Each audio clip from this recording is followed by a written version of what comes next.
Well, we're going to start this hour with a story dominating our headlines: the growing protests on college campuses over the Israel-Hamas war. The University of Southern California is closed to the public after nearly 100 people were arrested just yesterday. There are new demonstrations today at the University of Texas at Austin. Dozens of protesters were arrested by police in riot gear on Wednesday. Several people were arrested today at Emory University in Atlanta, Georgia. A warning: the next video we're about to show may be disturbing. A witness says police handcuffed and tased a protester on the ground. It is not yet clear what happened before this video was taken. The school says dozens of protesters who are not students got onto the campus today. Several new encampments are cropping up, including one at UCLA and another at Northwestern, all inspired by what happened at Columbia University in New York City, where a new deadline for protesters to clear out is just hours away. So joining us now, NBC News correspondent Antonia Hilton. She's outside of Columbia University, and NBC News correspondent Guad Venegas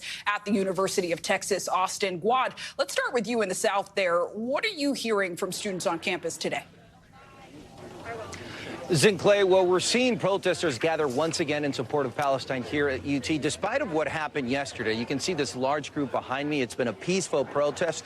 A lot of them returning because they say they were upset at what happened yesterday when state troopers arrived and detained dozens of people in this area. What we've seen today is school police nearby. You can see them up there standing on one side. There's a few on the other side just observing. And it's also interesting to see that you have the protesters here and nearby, or essentially right next to them, a large group of students with Israeli flags, waving them, also doing their own protest side by side. It's been very peaceful today, but the conversations I've been having with the students and also faculty members here all bring up the point of the officers that arrived yesterday. A lot of the students are upset that the university's president called in state troopers. In fact, there's an email that was sent internally by the faculty council asking the president to justify why they called in the state troopers. So a lot of people arrived today because they felt like they were silenced yesterday, and they just don't agree with the presence of state troopers here.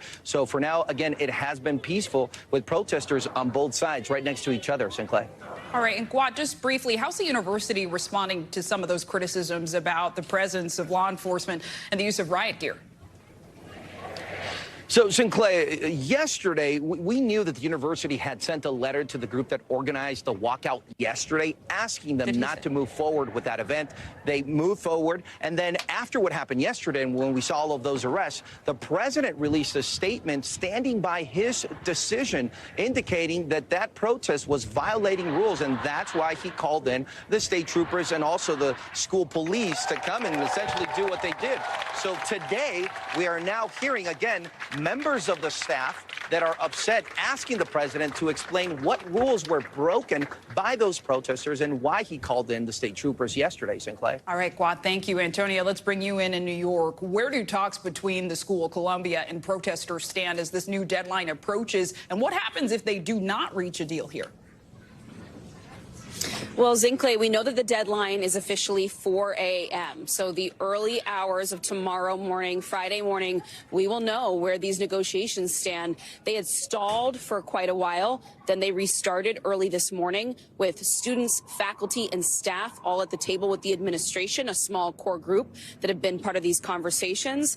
And what has been described to me is a feeling that these conversations are fragile, that at any moment, a suggestion, a threat on the student side of the return of the NYPD, for example, that's something that could completely shut the talks down all over again. Some concessions have been made, removal of tents, additional support, and assurances that there will be no no discriminatory language or harassment language at all.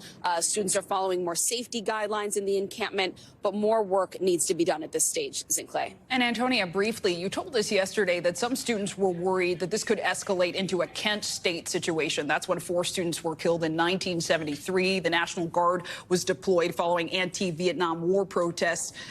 House Speaker Mike Johnson in this year, 2024, said Columbia should send in the National Guard. I wonder, with that context, with the concerns of students, with the concerns of schools, what's the mood like on campus today?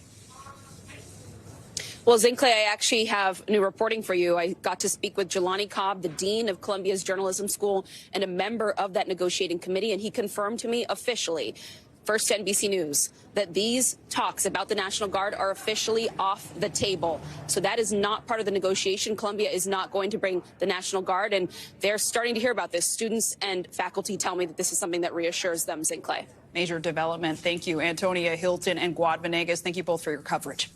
Thanks for watching. Stay updated about breaking news and top stories on the NBC News app or follow us on social media.